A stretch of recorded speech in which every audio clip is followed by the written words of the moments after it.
ధ్యానించబోతున్నటువంటి సంగతి ఏమిటంటే కాపరి ప్రేమ. హల్లెలూయా. ఏ ప్రేమ? కాపరి ప్రేమ. కాపరి యొక్క ప్రేమను నువ్వు గుర్తిరగాలంటే, కాపరి యొక్క ప్రేమను నువ్వు కలుషించాలంటే, కాపరి యొక్క ప్రేమను నువ్వు రుచించాలంటే, కాపరి యొక్క ఔన్నత్యాన్ని నువ్వు గ్రహించాలంటే కాపరికి సమీపముగా నువ్వు ఉండాలి. హల్లెలూయా. చెప్పాలి గట్టిగా, హల్లెలూయా. కాపరికి సమీపంగా నువ్వు ఉన్నప్పుడు అది నీకు అర్థమవుతుంది. ఈరోజు ఈ మాటలకు కొన్ని ముందు మాటలు మీతో చెప్పాలని నేను ఆశపడుతూ ఉన్నాను. ఈ కొరింథీ సంఘానికి అపోస్తలుడైన పౌలు రాస్తున్నటువంటి పత్రికలలో బైబిల్ పండితులు చెప్తున్నటువంటిది దీనికంటే ముందుగా మరొక 2 పత్రికలు ఉన్నాయి అని చెప్పారు. కానీ మనకున్నటువంటి ఎన్ని పత్రికలు ఉన్నాయి? కొరింథీయులకు రాసిన మొదటి పత్రిక, కొరింథీయులకు రాసిన 2వ పత్రిక అని మాత్రమే ఉన్నాయి. మరొక పత్రికను పరిశుద్ధాత్మ దేవుడు ఇందులో పొందుపర్చింప చేయలేదు అన్నటువంటి వాదన లేకపోలేదు. మరి ఇంతకు ఈ అపోస్తలుడైనటువంటి పౌలు కొరింథీ సంఘానికి ఉన్నటువంటి ఆ యొక్క స్థితిగతులను బట్టి, పరిస్థితులను బట్టి ఏం మాట్లాడదలిచాడు అన్నటువంటి విషయాన్ని గమనించినట్లయితే,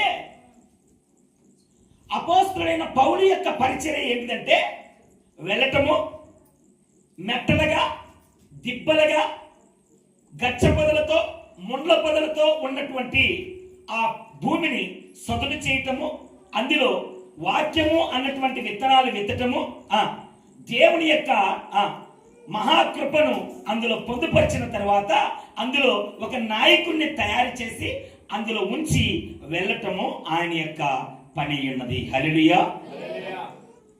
అలాంటి పౌలయ్య రాయిస్తున్నటువంటి సంగతులలో మనం గ్రహించాల్సినటువంటి మాట ఏమిటంటే, విశేషమైన ప్రేమ కలిగి ఉన్నాడంట సంఘం పట్ల.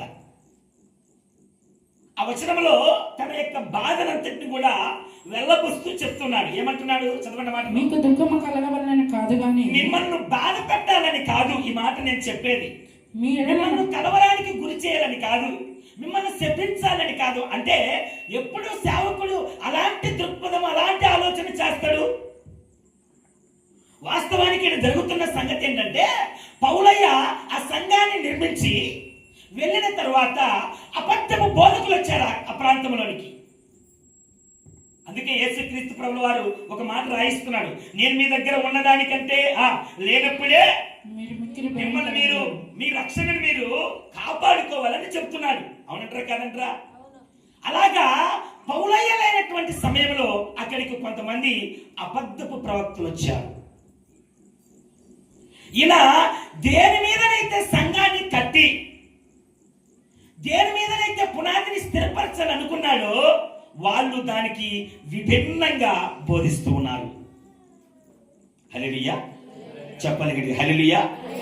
సంఘంలో ప్రతిరోజు నా బ్రతుకులు మార్చుకోవటానికి హెచ్చరింపబడుతున్నటువంటి మాటలు కాకుండా ఒకరోజు వేరొక సేవకుడు వచ్చి హల్లెలూయా, ఏదొక సేవకుడు వచ్చి మీరు ఆశీర్వదిస్తబడతారు, మీకు శాపమే ఉండదు, మీరు ఏ పని చేసినా మిమ్మల్ని ఏమన్నాడు దేవుడు అని చెప్పారనుకోండి. ఇది సౌలత్తుగా ఉంటే దాన్ని అంగీకరిస్తామా, అంగీకరించమా? ఈ పవన్ పాస్టర్ పొద్దున్న లేచిలాంటి అది సరి చేసుకో, ఇది సరి చేసుకో, సావు కొడుతుంటాడు. చూడు ఎంత చక్కగా చెప్తున్నాడో. ఏమున్నదిరా నాయన ఈ వాక్యము, పరలోకములో పరవశించిపోయినట్టుగా ఉన్నది అని మాట్లాడుతారు. అవునంటారా కాదంటారా? అంటే నేను అంటున్నటువంటిది ఏంటంటే, మన జీవితాలకు అనువైనటువంటి సహకారంగా ఉండేటువంటి బోధగిన వింటగిన అది మన హృదయంలోనికి చేర్చబడుతుంది. అదేమైతుంది అంటే శాశ్వతంగా గుర్తుండిపోతుంది. ఎందుకంటే అందులో మనం సేఫ్ జోన్లో ఉంటున్నాం కనుక. అలాగా ఆ కొరింథీ సంఘంలో అన్ని విభేదాలు స్టార్ట్ అయిపోయాయి. పౌలయ్య ప్రేమల గురించి నేర్పిస్తే కలహాలు స్టార్ట్ అయిపోయాయి. పౌలయ్య జాగ్రత్తతో కూడిన ప్రవర్తనను నడవటం నేర్పిస్తే భయంకరమైనటువంటి వ్యభిచారపు క్రియలు, నానా రకాలైన అయిపోయాయి సంఘములో. దేవుడు తప్ప వేరొక ఆధారం లేదని నేర్పించినటువంటి పౌలయ్య బోధకు విభిన్నంగా ఇప్పుడు నానా రకాలైనటువంటి దేవీ దేవతల యొక్క ప్రతిమలను ఆరాధించేటువంటి స్థితిలోనికి వెళ్ళిపోయారు. ఎందుకు అంటే అబద్ధపు బోధకులు వచ్చారు, వారికి అనుకూలమైనటువంటి బోధను ప్రకటించారు. ఇందులో ఇంచుమించు అంటే ప్రశ్న ప్రత్యుత్తరం అన్నట్టుగా 29 ప్రశ్నలు ఉన్నాయి. క్వశ్చన్ మార్క్ పెట్టుకొని అన్నటువంటిది కాదు, ఈ పత్రికను చదివిన వారికి మాత్రమే అది అర్థమవుతుంది. 29 ప్రశ్నలకు తమ యొక్క సందేహాలను నివృత్తి చేసినటువంటి సంగతులు ఇక్కడ కనబడుతున్నాయి. పౌలైపోయిన ఒక రకమైనటువంటి నిందాభావాన్ని కలిగి ఉన్నారు వీరు. కొరింథీ సంఘము ఎలా ఉన్నాయి అంటే పౌలయ్య ఉన్నవి లేనటువంటివి ఏంటి చెప్పిపోయాడు అన్నట్టుగా ఆయనను నిందించినటువంటి పరిస్థితిలో ఉండిపోయింది ఈ సంఘం. మొదట తిమోతిని పంపించాడు. ఎవరిని పంపించాడు? తిమోతిని పంపించి సమాచారము తీసుకునేసరికి ఆయనకు పాపము అనుకూలమైనటువంటి సమాధానం రాలేదు. పౌలయ్యకు మొదటి పత్రికను పంపించి వారి దగ్గర ఉన్నటువంటి యోగక్షేమాలు తిరిగి పొందుకున్నటువంటిప్పుడు వాళ్ళందరయ్యా ఇలాంటి వ్యతిరేక భావంలో ఉన్నారు, ఇలాంటి పరిస్థితిలో ఉన్నారు, కన్నయ్య ఏమంటారు, అలాంటి పరిస్థితిలో ఉన్నారయ్యా అని చెప్పినప్పుడు ఆయనకి ఎంతో బాధ వేసింది. ఎవరికి? పౌలయ్యకు. అందుకే అంటాడు కదా, సేవకుడు తిమోతిని గురించి మాట్లాడుతూ, సేవకుడైనటువంటి తిమోతిని గురించి మాట్లాడుతానంటాడు, అయ్యా తిమోతి, నా పరిస్థితి ఏంటో నీకు తెలిసే నువ్వు నన్ను వెంబడించావు. నేను ఏ ఊరిలోకి వెళ్ళినా, ఏ ప్రాంతంలోకి వెళ్ళినా ఏమండి నా అరిచేతిలో నా ప్రాణములు పెట్టుకొని పోయేవాడిని. ఎన్నో హింసలు పొందినా, ఎన్నో మార్లు జైల్లో ఉన్నా. హల్లెలూయా. అలాంటి వ్యతిరేకపు పరిస్థితులు కనబడుతున్నటువంటి ఆ ప్రాంతాన్ని గురించి ఆయన ఏమంటున్నాడంటే కొన్ని సూచనలను, కొన్ని పద్ధతులను ప్రకటిస్తూ వినచెప్తూ ఉన్నాడు. 2వ పత్రికలో బైబిల్ పండితులు చెప్తున్నటువంటిది ఈ 2 పత్రికలలో మధ్యలో ఒక పత్రిక రాసి ఉంటారని చెప్తున్నారు. అయితే నేనంటున్నటువంటి సంగతి ఏమిటంటే ఆ పత్రికలో ఆయన పొందుపరిచినటువంటి ప్రధానమైనటువంటి కీ పాయింట్ ఏంటిది అంటే దేని గురించి చెప్తున్నాడు చూడండి. మొదటగా తనను తాను ప్రూవ్ చేసుకున్నటువంటి దానికి కాదు కానీ వారి మనస్సులో ఉన్నటువంటి సంగతులను కనుసించినటువంటి వాడుగా చెప్తున్నాడు. ఏం చెప్తున్నాడు చూడండి ఒకసారి. మీకు దుఃఖము కలగవలేనని కాదు గాని మీ ఎడల నాకు కలిగి ఉన్నటువంటి అత్యధికమైన ప్రేమను బట్టి మీరు తెలుసుకోవాలని. ఏందంట? ఇప్పుడు ఎలా ఉన్నాడేనా? సంఘము అతలాకుతలమైనటువంటి పరిస్థితిలో ఉంటే ఎలాంటి పరిస్థితిలో ఉన్నాడు ఆ సమయానికి? నిండు శ్రమతోనూ మనోవేదనతోనూ. నేను ఇంతగానము శ్రమపడి ఏమండి వెళ్ళి వాక్యాన్ని ప్రకటిస్తే ఇలా తయారైంది అన్నటువంటి ఒక నిస్సహాయమైనటువంటి బాధతోనూ కనయ్య మనోవేదనతోనూ ఎంతో కన్నీరు విడుచుచు మీకు వ్రాసి తిని అని చెప్తున్నాడు. హల్లెలూయా. ఇప్పుడు ఈ పత్రిక రాయటానికి పౌలు యొక్క ఉద్దేశం ఏంటిది? పౌలయ్య ఎలాంటి పొజిషన్లో ఉన్నాడు? ఇప్పుడు మొదటిది శ్రమలో ఉన్నాడు, రెండవది మనోవేదనతో ఉన్నాడు, మూడవది కన్నీరు విడుస్తున్నాడు. అదేంటిది? పరిచర్య చేశాడు, ఉన్నంత వరకు బాగున్నారో ఏదో అయిపోయింది, తను దాటుకుని వెళ్ళిపోయాడు. ఇప్పుడు వాళ్ళు ఉంటే ఏంది, పోతే ఏంది? కాపరి ప్రేమ అలా ఉండదండి. కనుక ఆయన వ్యాకుల పడుతూ చెప్తున్నాడు. అంటే నేనేమంటున్నానంటే సంఘము తప్పిపోవడానికి గల కారణం, సంఘము దేవుని ఉద్దేశం తెలుసుకోలేకపోవడానికి గల కారణం, సంఘం యొక్క విశిష్టతను నేర్చుకొని జాగ్రత్తతో కూడిన ప్రవర్తనతో, మాదిరి కలిగిన ప్రవర్తనతో ఉండలేకపోవడానికి గల కారణం ఏమిటి అంటే పౌలు బ్రతిమాడుకుంటున్నాను, మీకు తెలియపరుస్తున్నాను అని బాధపడడానికి గల కారణం ఏమిటంటే సంఘాన్ని పౌలయ్య ప్రేమిస్తున్నాడు. కాపరి ప్రేమ ఎలా ఉంటుంది? యోహాను గారు రాసినటువంటి శుభవార్త 10వ అధ్యాయం 11వ వచనం చదవండి త్వరగా. గొర్రెలకు మంచి కాపరిని, మంచి కాపరి తమ గొర్రెల కొరకు తమ ప్రాణమును పెట్టును. చప్పట్లు కొడతాం ఒకసారి.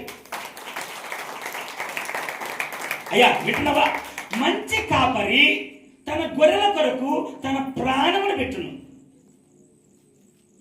అపోస్తలుడైన పౌలు కానీ, యేసుక్రీస్తు ప్రభుల వారు కానీ, ఆ తర్వాత పరిచర్య చేసినటువంటి చాలా మంది,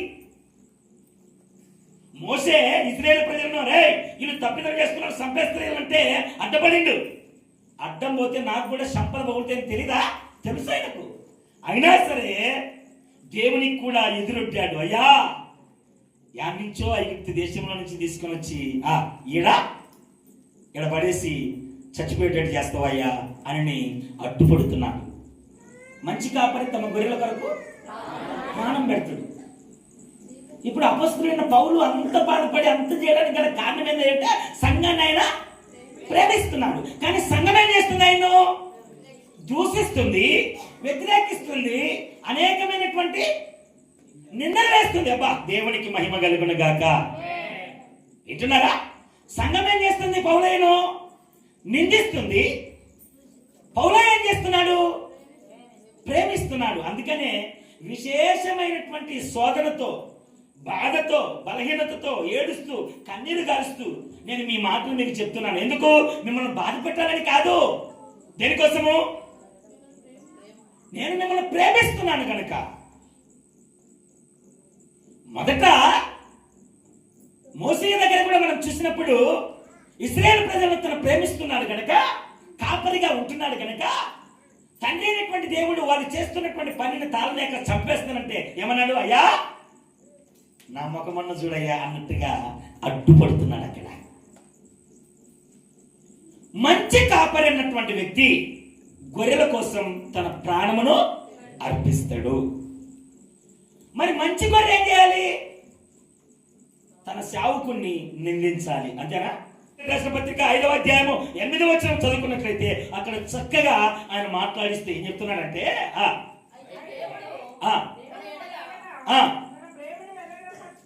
తన ప్రేమను వెల్లడిపరుస్తున్నాడు.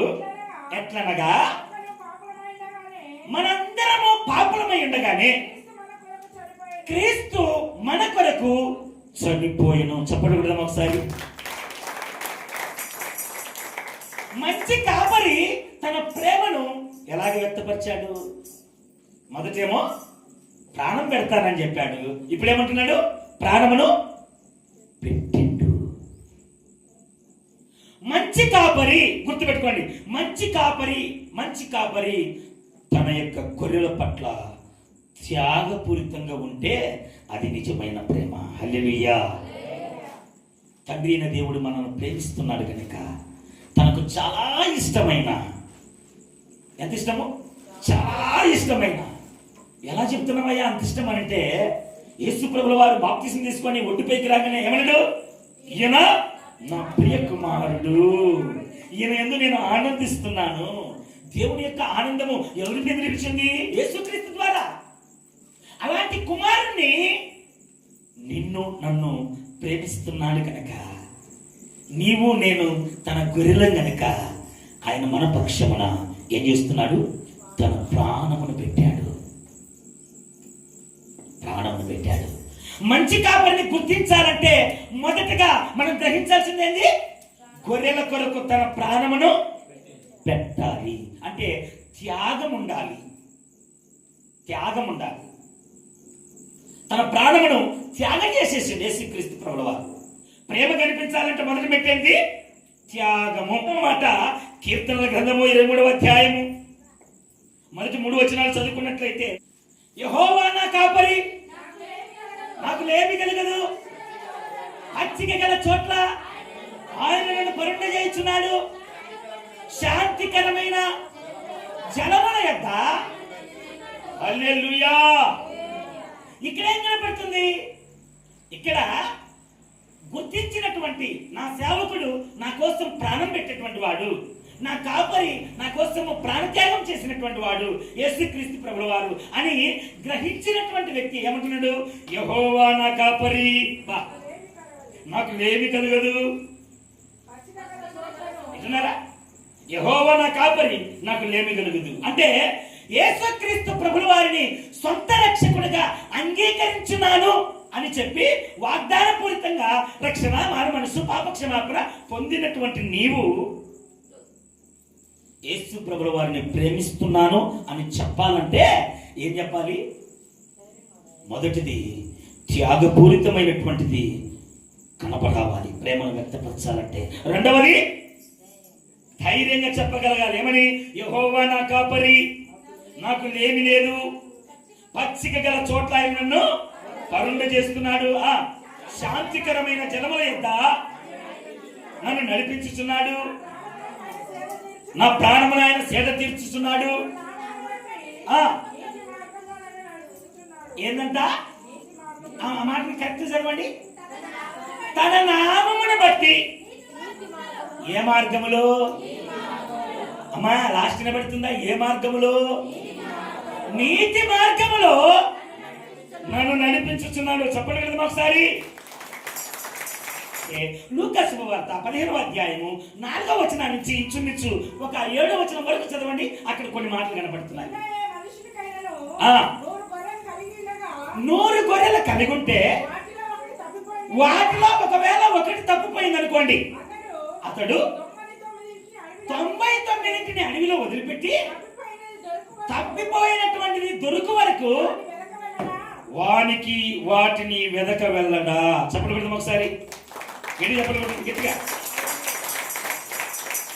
కాపరికి ఎన్ని గొర్రెలు ఉన్నాయి? ఎన్ని ఉన్నాయి? 100 ఉన్నాయి. 100లో పోయింది ఎన్ని? 1. ఉండేది ఎన్ని? ఈ అబ్బాయిని మరి 99 వదిలిపెట్టి ఒకదాని కోసం పరిగెత్తాడు. నా మాట అర్థమవుతుందా? అంటే కాపరి యొక్క ప్రేమ ఏం తెలియపరుస్తుంది? ఇక్కడ కాపరి ప్రేమ ఏం తెలియపరుస్తుంది? చెప్పాలి. తప్పిపోయినటువంటి దానిని రక్షించేటువంటిదిగా కనబడుతుంది. చెప్పడు కూడా దేవునికి మహిమ కలిగినగా. సంఘములో ఉన్నటువంటి వారు కాపరి యొక్క ప్రేమను గుర్తించాలంటే తప్పిపోయినటువంటి అనుభవంలో ఉన్నటువంటి వారిని ఎక్కువగా ప్రేమిస్తారు సేవకులు. ఎందుకని నశించిన దానిని తిరిగి మరలా మందలోనికి చేర్చడానికి. కాపరి ఎందుకని కోప్పడతాడు? నువ్వంటే కష, నువ్వంటే ఈర్ష్య, నువ్వంటే ద్వేషమా? ఎందుకు దండిస్తాడు? ఎందుకు సరిచేయాలనుకుంటున్నాడు? ఎందుకంటే నిన్ను ప్రేమిస్తున్నాడు కనుక. హల్లెలూయా. ఆ మధ్య నేను ఒక సహోదరితో మాట్లాడుతుంటే కరాఖండిగా క్రైస్తవ గుణ లక్షణాలను కలిగి అంటే అనింద్యుడిగా, నిందలేనటువంటి వారుగా, సాక్ష్యాన్ని కాపాడుకోలేనటువంటి స్థితిలో ఉన్నటువంటి వారు సరి చేసుకుంటున్నా లేకపోతే సంఘంలో లేకపోయినా పర్లేదంటే, పాస్టరయ్య నువ్వు అటు చెప్తే ఏమనుకుంటావు తెలిసినా? ఏమనుకుంటారు మా అంటే, మందిరం కట్టారట, పాస్టర్కు కొండికి నీరెక్కింది అనుకుంటున్నట్ట. హల్లెలూయా. ఏమెక్కిందట? నీరెక్కిందట. హల్లెలూయా. దేవునికి స్తోత్రం కలుగును గాక. నా బాధ ఏంటంటే సంవత్సరాలు గడుస్తున్నాయి. ఏమండి? బైబిల్లో చెప్పినట్టు తరాలు గడిచిపోతున్నాయి, యుగాలు గడిచిపోతాయి అన్నట్టుగా సంవత్సరాలు గడిచిపోతున్నాయి. కానీ చిన్నపిల్లల వాళ్ళ మాదిరి ఇంకా పాలు తాగేటువంటి పరిస్థితిలోనే, పొరపాట్లు చేసేటువంటి పరిస్థితిలోనే, తప్పిపోయేటువంటి పరిస్థితిలోనే, ఇంకా వ్యసనాలకు బానిసలుగా ఉన్నటువంటి పరిస్థితిలోనే మీరు ఉండటం వలన మీకు ఏమి దొరకదు. కానీ సేవకుడిని మనం ప్రేమిస్తున్నాడు కనుక ఏమీ దొరకనటువంటి విధంగా మీరు ఉండకూడదు అన్నటువంటిది సేవకుడి యొక్క బాధ. నరకానికి పోకూడదు అన్నటువంటిదే సేవకుడి యొక్క బాధ. అందుకే ఏమంటున్నాడు?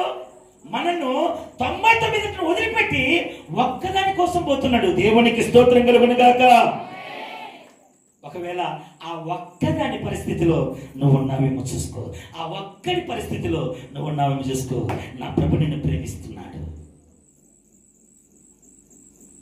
తన ప్రేమను వ్యక్తపరచడానికి తానే బలి పశువుగా మార్చబడ్డాడు.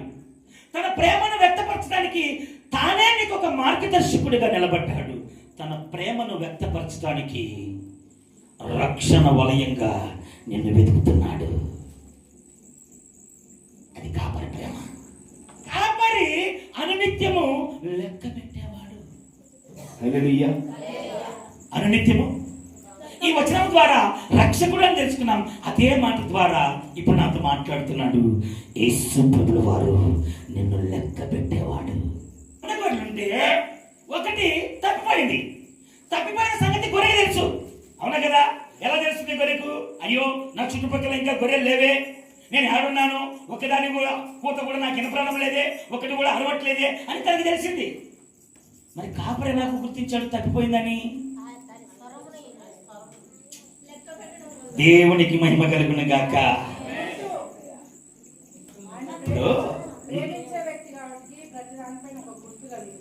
ప్రతి దానిపైన గుర్తు కలుగున్నా. ఇంకా ఏం చేసిండు?